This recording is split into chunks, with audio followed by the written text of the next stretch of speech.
August 22nd, 2011. Chilliwack, British Columbia.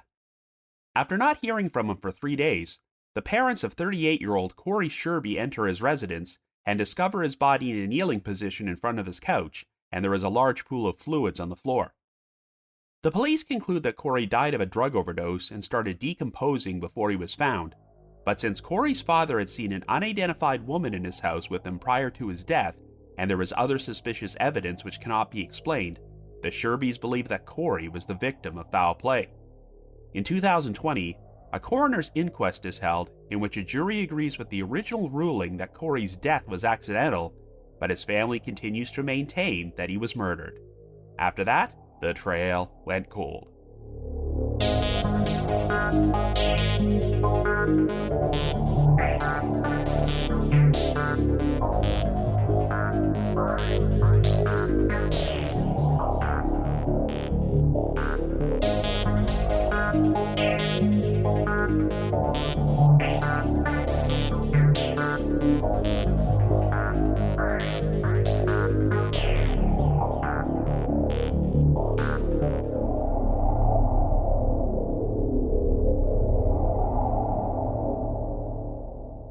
Hello everyone, and welcome to our latest episode of The Trail Went Cold. I'm your host Robin Warder, and this week, we're traveling back to our podcast's home country of Canada to explore a very unusual case, the 2011 unexplained death of Corey Scherbey. This is a case I learned about several years ago when I was writing for Crack.com, as it was included in one of their annual Halloween articles about the creepiest unsolved crimes no one can explain. I forgot about this story for a while, but was pleasantly surprised when the Unsolved Mysteries podcast decided to produce an episode about it in September of 2021 titled Body of Evidence.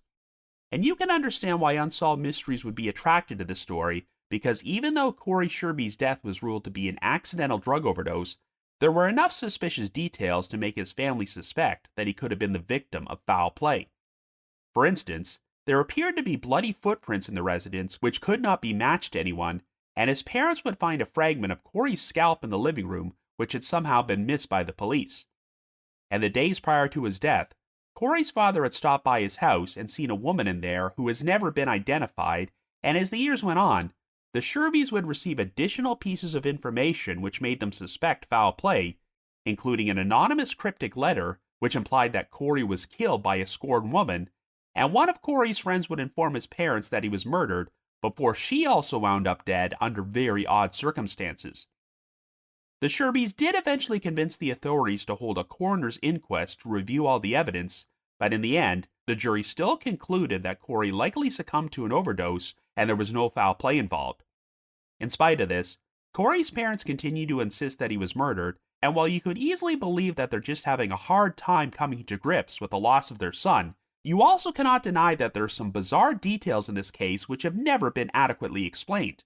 It's possible that the truth might lie somewhere in the middle, as perhaps Corey did die of an accidental overdose, but there were still other people involved who kept their mouths shut about it, so we're going to explore all the different possibilities on today's episode. However, before we get started, just a quick reminder that The Trail Went Cold is a weekly podcast, which is currently available for download on several platforms, including Apple Podcasts, Spotify, Amazon Music, YouTube Music, Podcast Addict, and more. So if you like this podcast, be sure to subscribe to it, and please leave us a rating or review on any of those sites to help spread the word. The Trail Went Cold is on Patreon, so if you would like to learn how to support the show, please visit our page at patreon.com/thetrailwentcold. For as little as $1 a month, you can garner access to exclusive rewards, including stickers and thank you cards, early access to episodes, and bonus content, as our Patreon page has over 80 exclusive bonus episodes and archives which are not available on our regular feed. So with all that out of the way, let us now explore the unexplained death of Corey Scherbey.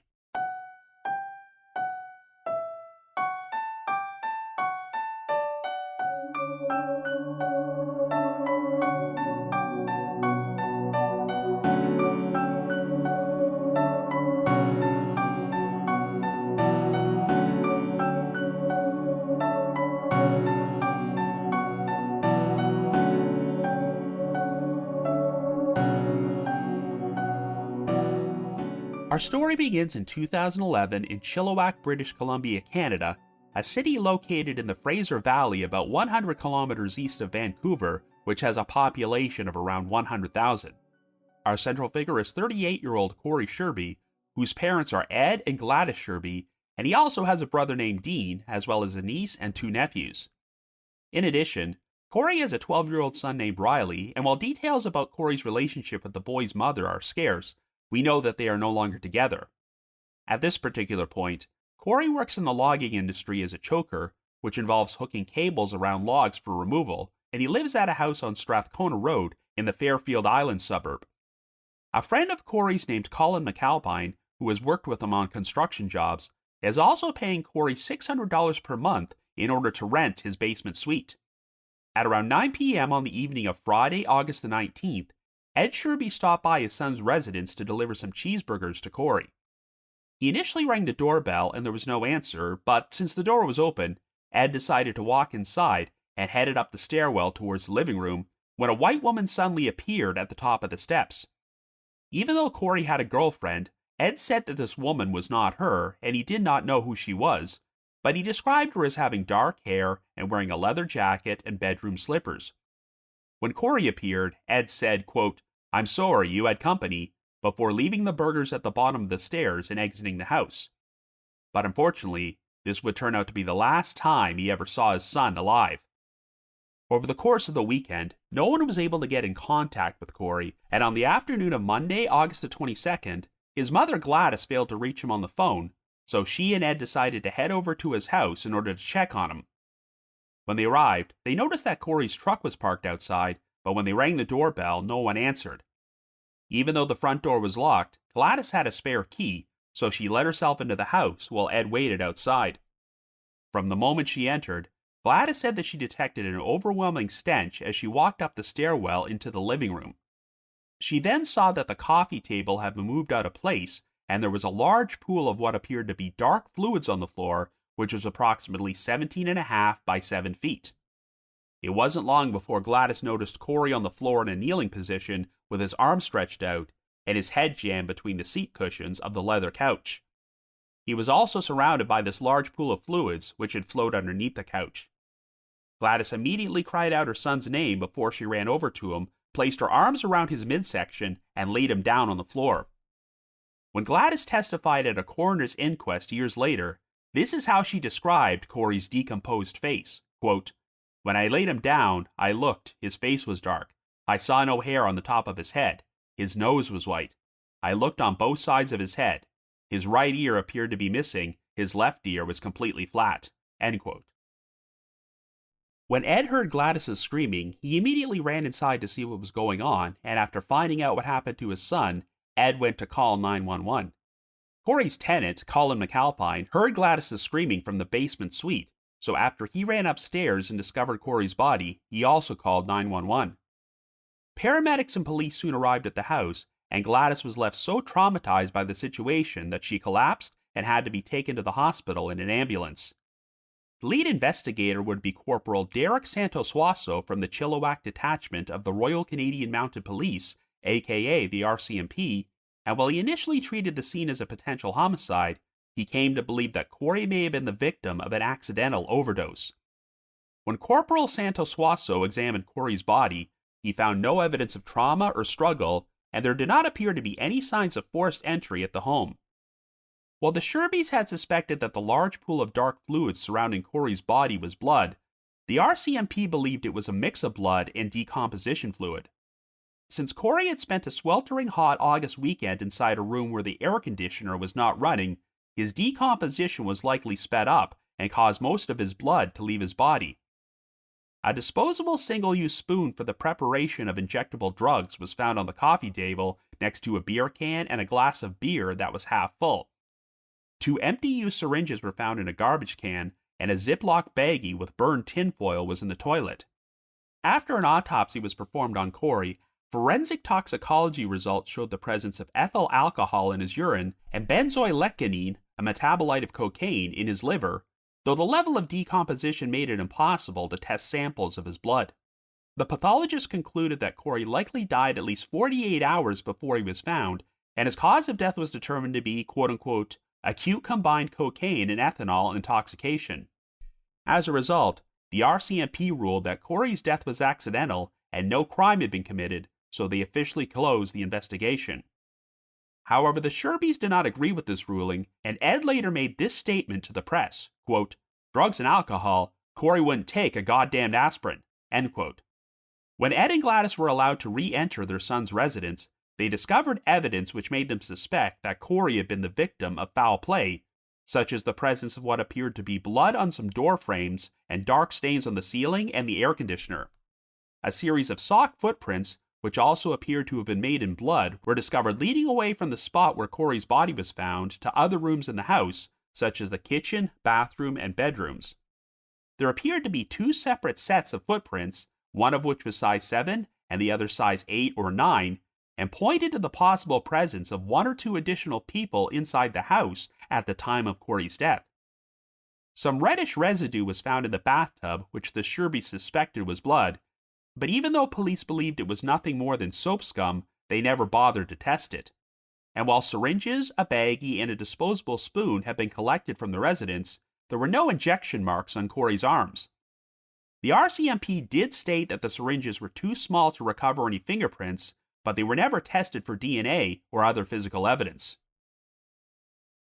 When Corey's body was discovered, a denim jacket was resting over his face, and a second white jacket was on the floor nearby, and they were both soaked in blood and fluids. Ed and Gladys did not recognize either of these items, as they believed they may have been women's jackets which did not belong to Corey, but no forensic testing was ever performed on them. Gladys has said she thought she saw cuts in the couch which may have been caused by a knife, but I don't know if this was ever verified. The Scherbeys also claimed that Corey's wallet had a bloody fingerprint on it and that $140 had been stolen, and two knives appeared to be missing from the kitchen, which could also not be accounted for.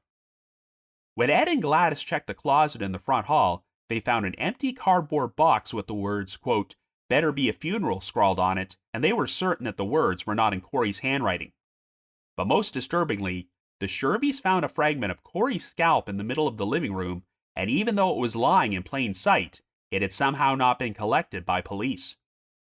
While there were no signs of forced entry, and the front door had been locked when the Scherbeys arrived to discover their son's body, the house was equipped with a remote-controlled garage door, which a killer could have theoretically used to exit the residence. Ed was particularly perturbed by the fact that the woman he saw inside Corey's house at 9 p.m. on August 19th was never identified. A check of Corey's cell phone records showed that he made 3 calls after his final encounter with Ed. One call was to family members, another was to a taxi company, and the third was made to a man who was known by the RCMP for selling drugs. An RCMP officer did call this person's number, but he claimed he did not know Corey and denied ever speaking to him, and investigators never attempted to locate him for a formal interview. However, a taxi driver did confirm that he showed up at Corey's residence at 9:51 p.m. on August 19th and picked up a male and female passenger. He then proceeded to drive them to a rather shady area of downtown Chilliwack, which was known for being rampant with sex work and drugs, and after he dropped off the female passenger, another woman climbed into the taxi with the male passenger. The driver then drove them back to Corey's residence and dropped the man and the woman off at 10:09 p.m. He could not say with any certainty if the male passenger was Corey, but he also described him as having a speech impediment, which Corey did not have. I mentioned earlier that Corey had a girlfriend, whom he had been dating on and off for 10 years, but she was definitely not the woman that Ed saw at the house, and she claimed she never visited Corey's residence at all on the weekend he was believed to be dead. In fact, Corey had been scheduled to meet his girlfriend for lunch on Saturday, August the 20th, but he did not show up, and surprisingly, phone records showed that she did not try to call him for the rest of the weekend, and her next call to his cell phone did not take place until 8 p.m. on the 22nd, long after his body had been found. Corey's girlfriend said that they had a mutual arrangement where if either of them missed a social engagement that they had planned together, they would not try to contact the other person and just go about their daily business. But Ed and Gladys felt this was very out of character, as they claimed the girlfriend had a history of being controlling and possessive of Corey. When Corey's funeral took place, the girlfriend wound up crying and trembling hysterically, and the Scherbeys got the impression that she might have been afraid of something. Ed and Gladys have claimed that there were rumors that the girlfriend had ties to organized crime, and she would later say that she recalled a past incident where Corey was beaten up by people whom she felt may have been part of a gang, but she said she did not know who they were. Corey also happened to be involved in real estate investment, and according to Ed, shortly before he died, Corey told him that he was working on a real estate project and lent out a substantial amount of money. Corey claimed that the deal was causing some sort of disagreement, but he didn't offer any further details, and no one knows if this had any relevance to what happened to him. Well, in the weeks following Corey's death, the Scherbeys' suspicions would only increase when they were woken up during the early morning hours by some banging at their front door. They soon learned they were being visited by 38-year-old Tammy Borden, who had been a friend of Corey's since elementary school, and she appeared to be very paranoid and upset.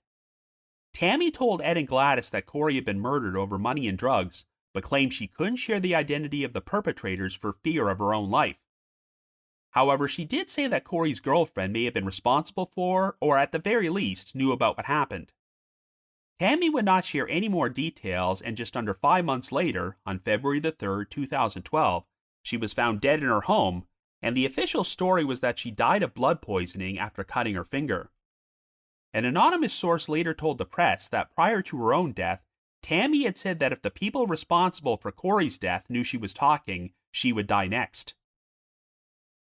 Well, by 2013, Ed and Gladys had hired the services of a lawyer named Doug Christie, who agreed to read all the police and medical reports and concluded that Corey's death was not simply the result of an accidental drug overdose.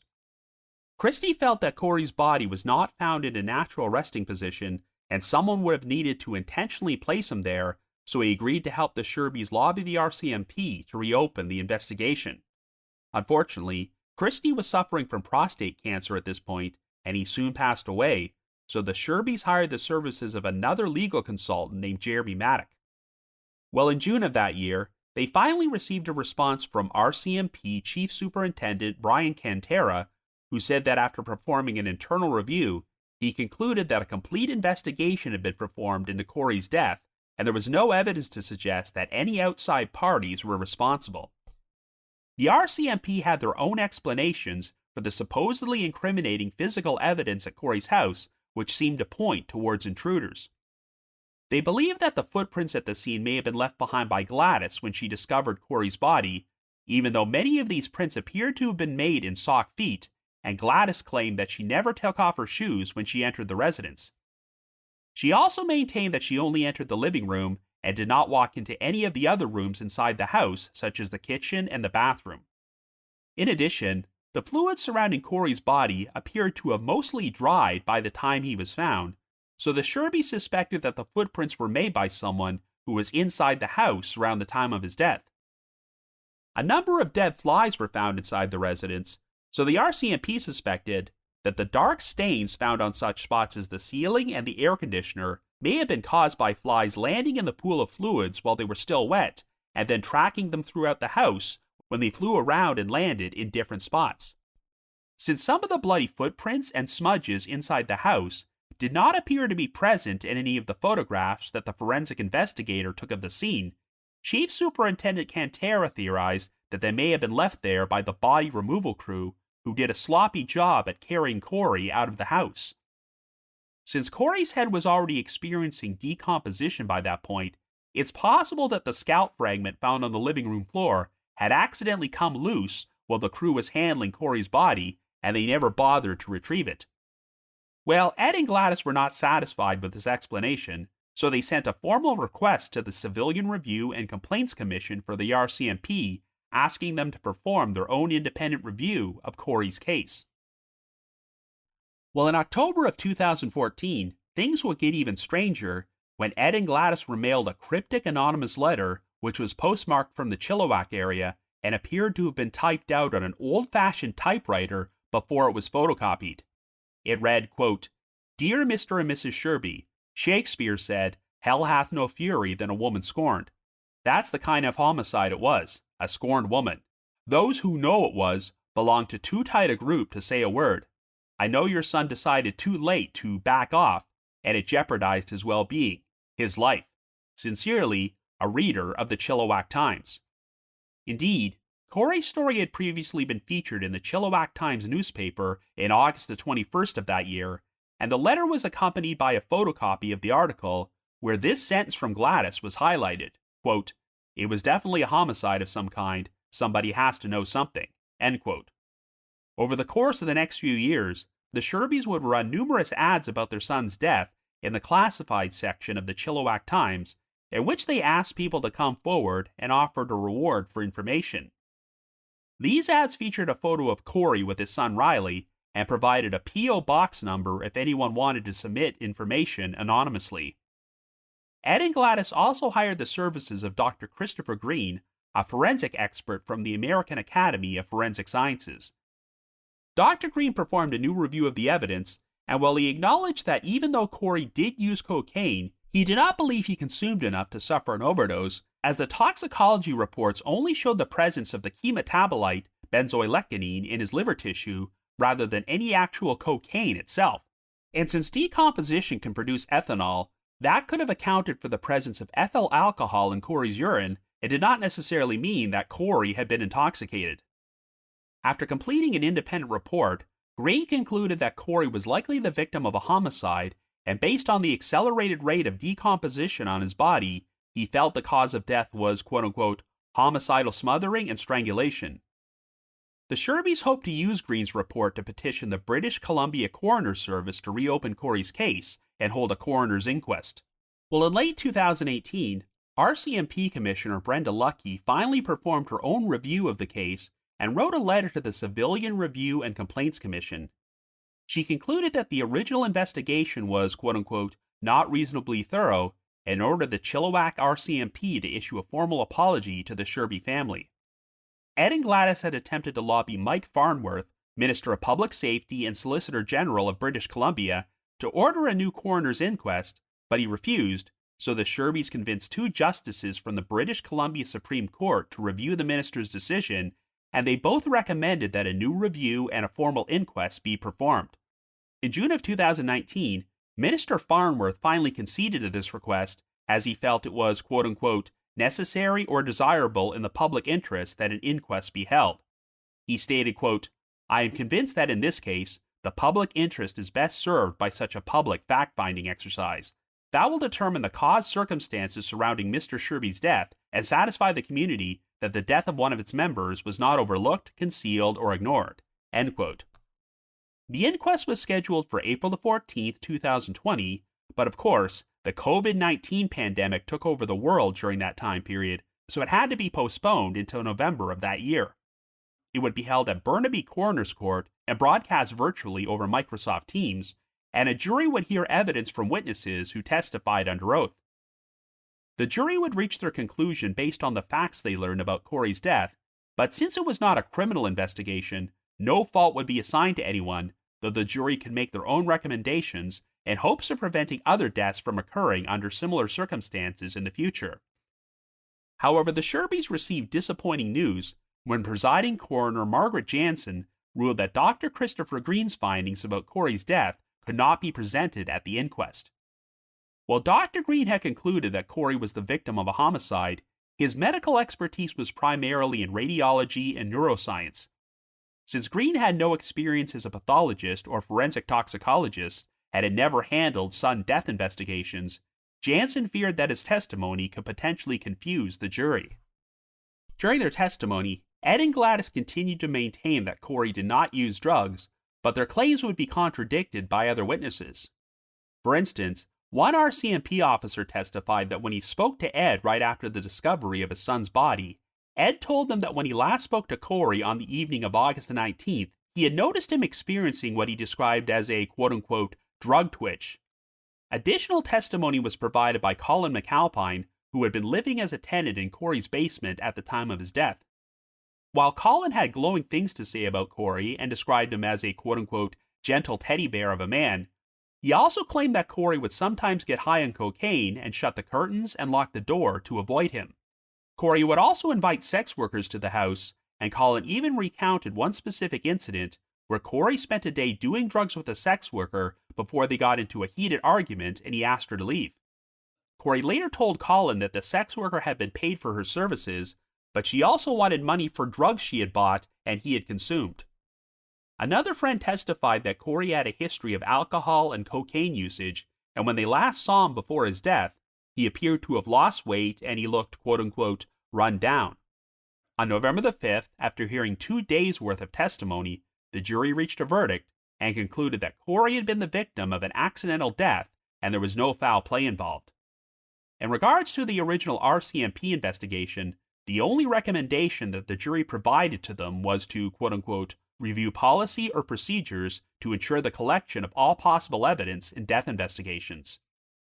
The Scherbeys were left very disappointed with the verdict and had openly complained about what he perceived to be an unflattering portrayal of his son, stating, quote, all they did is talk about hookers. This guy is a working man, worked 10 to 12 hours per day. All they did is discredit him, end quote. In spite of the accidental death ruling, the Scherbeys continued to believe that he was the victim of foul play and vowed to keep fighting for him. In September of 2021, less than 1 year after the inquest, the case would receive national exposure when it was featured on an episode of the Unsolved Mysteries podcast titled Body of Evidence. However, as far as I can tell, the exposure has not paved the way to any major new leads or developments in the investigation, so the death of Corey Scherbey continues to remain shrouded in mystery. So I guess you could say the trail went cold.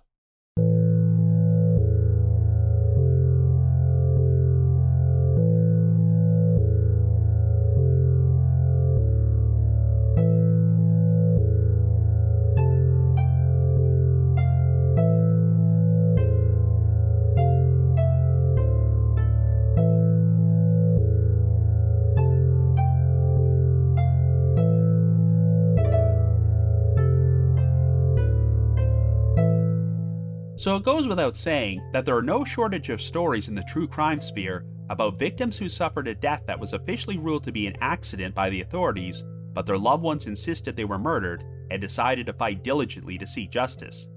And of course, we have seen a number of these stories get featured on the Unsolved Mysteries podcast, TV series, and Netflix reboot. But of course, in a number of these stories, you get the sense that the victims' loved ones were in denial and concocting elaborate conspiracies involving foul play because they felt they just needed to find someone to blame for this tragedy in order to deal with their grief and trauma. This is especially true in cases in which a victim's death was ruled to be the result of a drug overdose because, like it or not, the true crime world can sometimes be very judgmental towards those who were killed in that fashion. So in a sense, their loved ones must feel that not only do they need to bring a killer to justice, but they essentially have to clear the victim's reputation as well and prove that their death was not their own fault. I think this especially rings true with Ed and Gladys Scherbey, as they've repeatedly denied that Corey ever used drugs, even though there's a lot of evidence to suggest otherwise. Of course, Corey's drug usage does not mean he wasn't a good person, and his parents' suspicions about his death may be well-founded.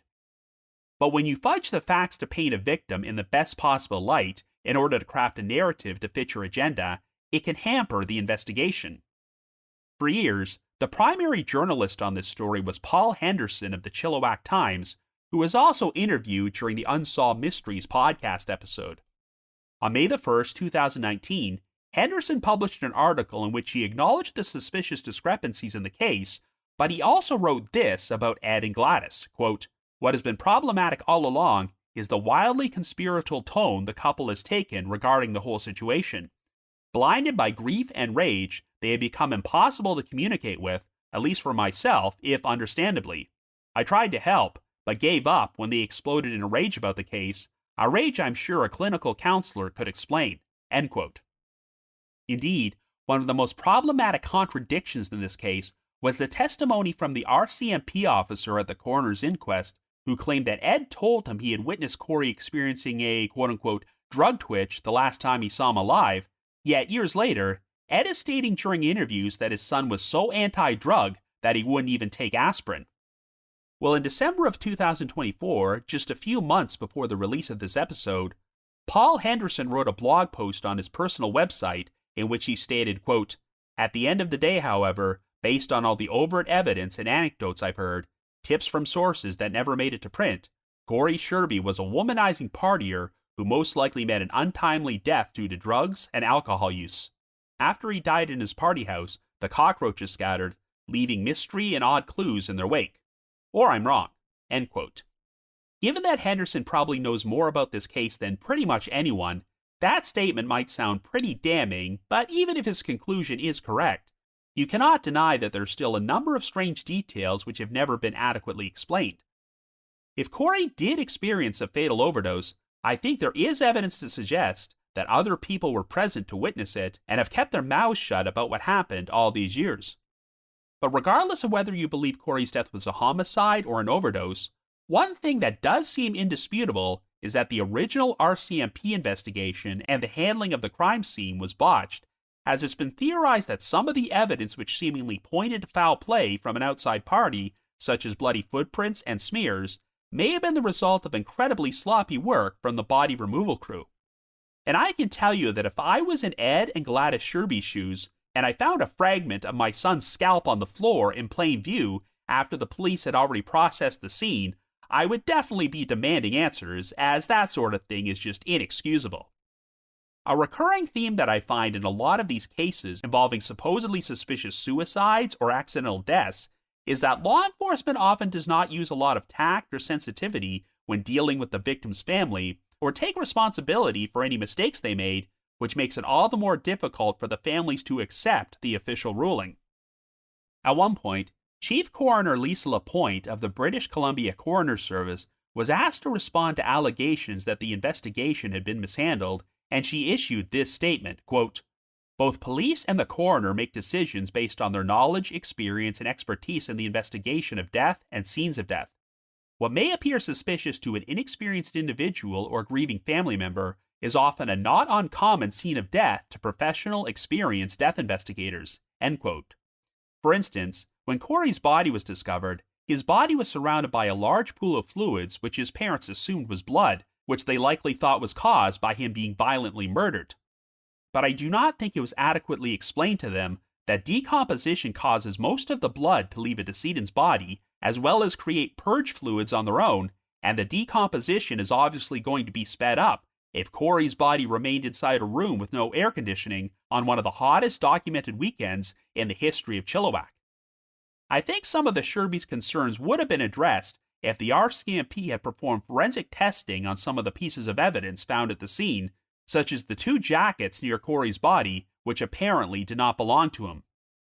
Now, since a coroner's inquest jury heard all about this evidence and still concluded that Corey's death was likely the result of an accidental drug overdose, you could criticize his parents for not accepting this, but their biggest complaint was that the jury was not allowed to hear the findings of Dr. Christopher Green, the forensic expert they hired.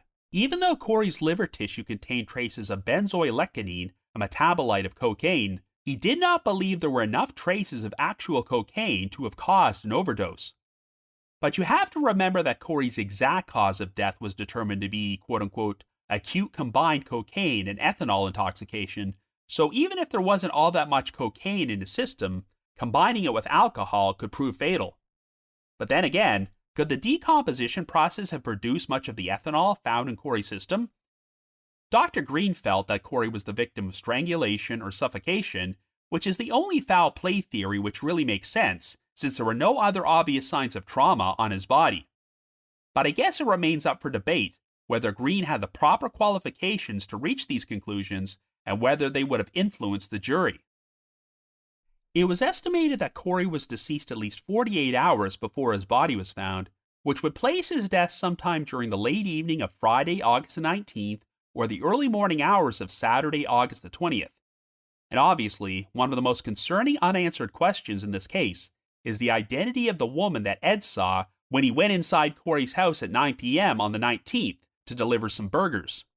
Corey's tenant, Colin McAlpine, testified that Corey had a history of inviting sex workers over to his house to do drugs with him, and since Ed got the impression that Corey was feeling a bit awkward and uncomfortable over his arrival, I think it's reasonable to assume that this unidentified woman was a sex worker and that drugs may have been out in the living room at that point.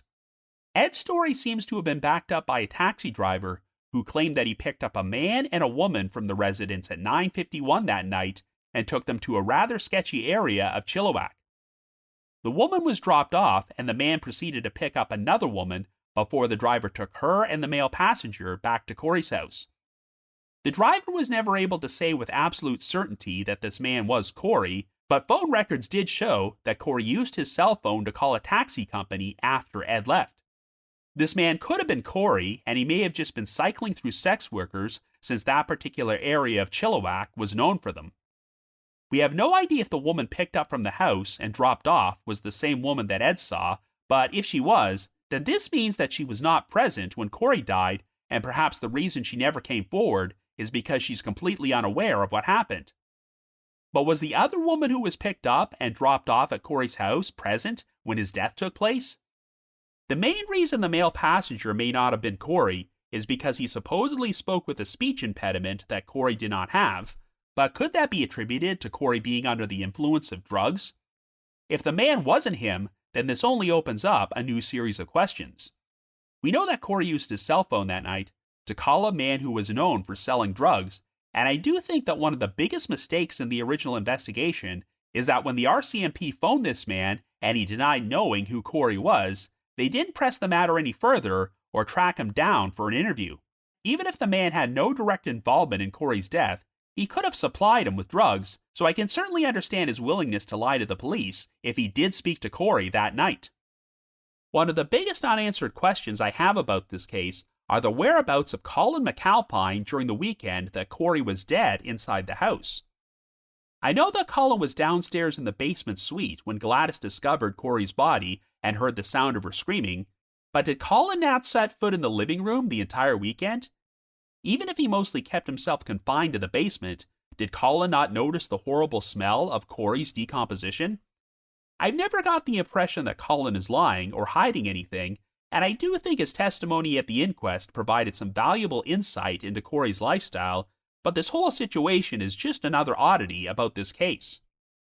Now, another person who has been placed under a cloud of suspicion is Corey's girlfriend. Her name has never been released publicly, and we don't know all that much about her, but she and Corey had been together on and off for about 10 years.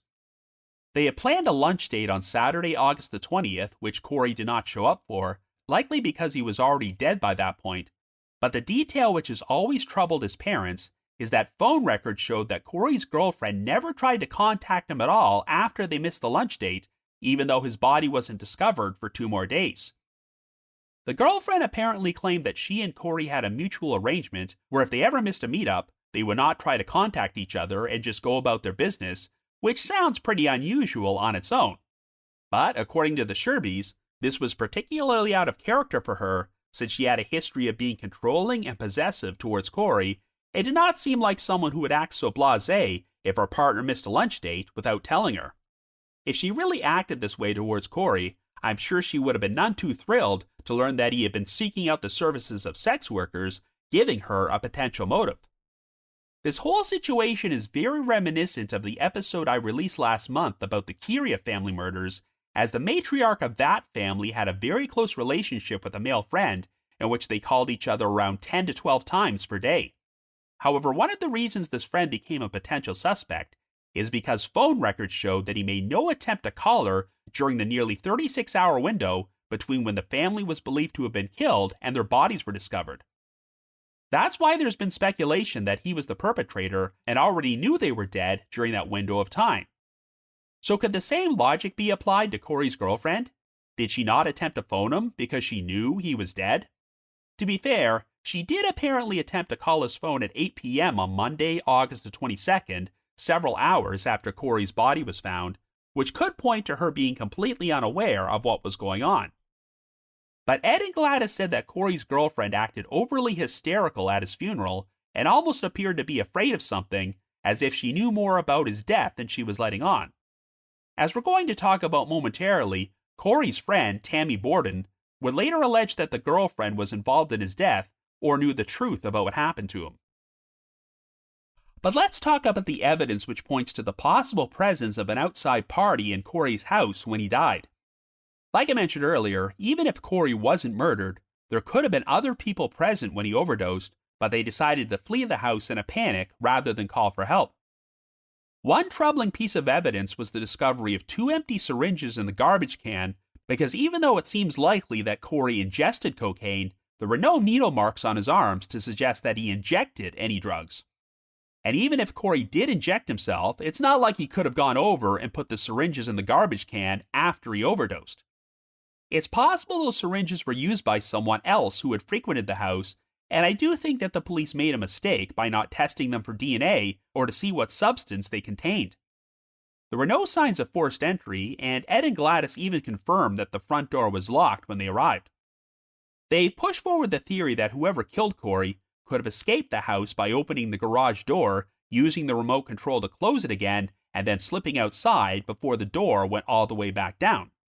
That's certainly possible, but if someone is fleeing the house in a panic, they're probably not going to be thinking of something like that, and their first instinct would probably be to just run out the front door. And while footprints were scattered throughout the house, it hasn't been reported that any of them were found inside the garage, and the prints just seem to disappear near the master bedroom rather than leave a trail towards any of the exits. What's frustrating is that you can interpret this footprint evidence in so many different ways. It's certainly possible that the prints were made by the body removal crew who stepped in the fluids, but the fluids may have been too dry at that point to track footprints. I think the one detail that goes against this theory is that the prints appear to have been made by someone who was wearing socks, and I'm sure the removal crew would have been wearing shoes. But on the other hand, it would have taken a while for Corey to decompose and produce these fluids, so was someone else actually inside the house that long after Corey died in order to produce those prints? Sure, I guess they could have stopped by a day or two after Corey's death, but the front door was found locked, so unless they had a spare key, how did they get in? The RCMP has claimed that the footprints and smudges were not present in the original crime scene photos, which is why they believe the body removal crew left them there afterwards, but since I've never personally seen these photos, I can't say for certain. Other evidence which supposedly points to the involvement of an outside party is the allegation from Ed and Gladys that a bloody fingerprint was found on Corey's wallet and it was missing $140, though I'm not entirely sure how they would know how much cash he was carrying at the time of his death. If Corey was purchasing drugs and sex workers that night, how can they be certain he didn't spend it all? The Scherbeys have also alleged that the two jackets found on Corey's face and next to his body did not belong to him and may have been women's jackets, which could mean that an outside party was forced to flee the house in a big hurry and left them behind. But once again, how could Corey's parents have been certain of how many jackets he owned? They were also certain that 2 knives were missing from Corey's kitchen, but I just don't know how reliable their memories could be about how many knives he owned. Corey's parents do not believe he would have been found in a kneeling position with his face buried in the couch cushions if he had overdosed, so they figure that someone must have placed him there. However, Generation Y did a podcast episode about this case nearly 3 years ago, and one of their co-hosts, Justin, made an interesting point which I had not been aware of before. Justin said that he has personally known people who have died of drug overdoses, and he says that when users shoot up heroin or cocaine, they will sometimes place themselves in a kneeling position in front of a couch or a chair so that they can lean forward into it and break their fall, which is preferable to shooting up while sitting upright on a chair or a couch and then potentially sliding down onto the floor with a needle in their arm. So this could explain why Corey wound up in this position, and even though his head was embedded very deeply between the couch cushions, this could have been the result of decomposition. Another weird detail was the discovery of the words, quote, "better be a funeral," which were scrawled on an empty pizza box in the front hall closet, and the Scherbeys did not believe it was in Corey's handwriting. But can we be certain those words were not written long before Corey died and were in reference to a completely unrelated situation? Let's put it this way. If someone killed Corey and wrote those words with the intention of leaving a message, it's weird that they would then place the box inside a closet rather than leave it out in the open. So the 2 biggest pieces of evidence which could point towards foul play were the remarks from Corey's friend, Tammy Borden, who told his parents that he had been murdered over drugs and money, and the anonymous cryptic letter that the Scherbeys received, which alleged that Corey was killed over a quote-unquote scorned woman. But of course, these pieces of evidence almost contradict each other since they provide differing motives for Corey's death. The remarks from Tammy seem extra suspicious since she made it sound like she was putting her own life at risk by talking about what happened to Corey, and then she also wound up dead only a few months later. She was only 38 years old, and while I was able to find Tammy's obituary online, I really wish we had more information about her and the circumstances of her death. The official story is that she died of blood poisoning after she cut her finger, but if someone wanted to silence Tammy for speaking out, that seems like a pretty odd way to kill someone. That's why I would love to know if Tammy had her own documented history of substance abuse or mental health issues, which caused her to share some paranoid delusions about Corey's death with his parents that had no basis in reality. Now, we know that Tammy was not the author of the anonymous cryptic letter, since it was not sent until over 2 years after she died, but you can find photos of the letter online, and it's most definitely bizarre, as it looks like it could have been produced on a typewriter from the 1940s. Since the author acknowledged that they read about Corey's case in the Chilliwack Times, it's possible the letter is nothing more than a cruel hoax. But even though Paul Henderson would later reach the conclusion that Corey's death was a drug overdose, he did initially say that he found this letter to be convincing enough to believe there might have been foul play after all. Whatever the case, I have to cut grieving family members a lot of slack when stuff like this happens. Even if the letter was a hoax, if I was in their shoes, I wouldn't rest until I at least found out who the author was and what their intentions were. If the letter was genuine, then the whole scorned woman angle can be interpreted in a number of different ways. Given the allegations about Corey's girlfriend, it's easy to assume that she was the scorned woman and decided to kill him, but alternatively, perhaps Corey became involved with an entirely different woman who decided to kill him because he just didn't want to break up with his girlfriend. Or maybe he got involved with a woman with a jealous boyfriend who decided to kill Corey. In his aforementioned blog post, Paul Henderson referred to Corey as a quote-unquote womanizing partier, so the possibilities are endless. Ed also brought up the possibility that Corey may have been murdered because he was involved in some sort of real estate deal gone wrong, but there is no real evidence to support this scenario either. Ed claimed that Corey had supposedly lent a large amount of money to someone prior to his death, but we don't have any specific details about this, and I'd like to think that if a lot of money suddenly disappeared from Corey's bank account around this time period, it would have been reported on. Overall, there's still a difference between intentionally committing a murder and refusing to help someone when they suffered a fatal drug overdose. And if other people were involved in Corey's death, I think the latter scenario is far more likely than the former. On the one hand, I don't think Ed and Gladys did themselves any favors by adamantly denying that their son used drugs.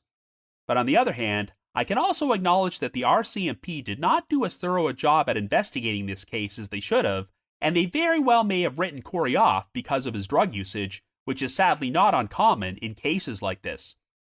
Whatever happened, one fact which does seem indisputable is that Corey had 1, possibly 2 women over at his house on the night he died, and they have never been identified. It's possible that they left before Corey suffered his overdose, and if he was alone when he died, then that's extra sad for his family, since they'll never be able to learn the full truth. But I really do think that further attempts should have been made to track down these women and question them, and the same thing should have been done for the alleged drug dealer that Corey supposedly called before he died.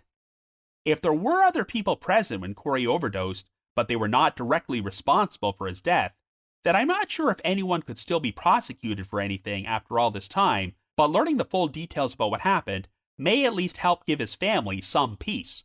So if you happen to have any information about the unexplained death of Corey Scherbey, please contact the Chilliwack Detachment of the Royal Canadian Mounted Police at 604-792-4611. That's 604-792-4611.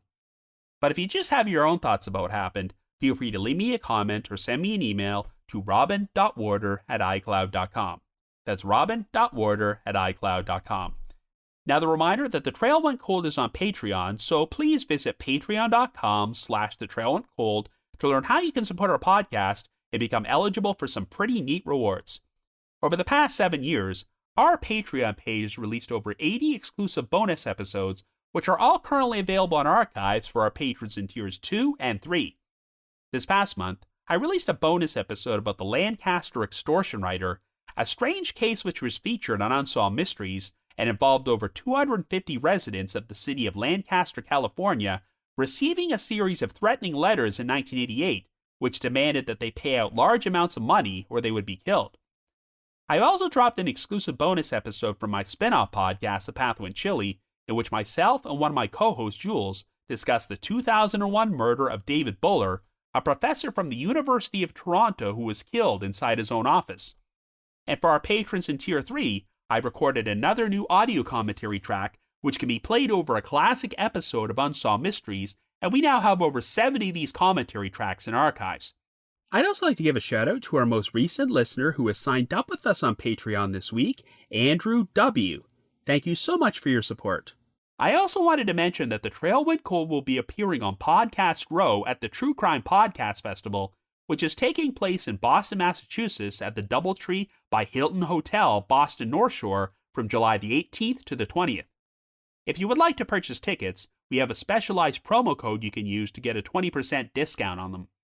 So please visit truecrimepodcastfestival.com and use the promo code ROBIN20 to get 20% off tickets. Once again, visit truecrimepodcastfestival.com and the promo code is ROBIN20. I just wanted to give another shout out to my supporters at the Unsolved Mysteries message board at the Sitcoms Online forum and the Unresolved Mysteries subreddit.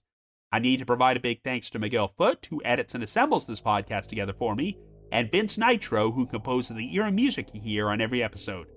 If you haven't already, you can like us on Facebook, follow us on Twitter and Instagram, or leave us a rating or review on Apple Podcasts, Spotify, Amazon Music, YouTube Music, Podcast Addict, or whatever your favorite podcasting platform is. So have yourselves a great week and join us next Wednesday for another brand new episode of The Trail Went Cold.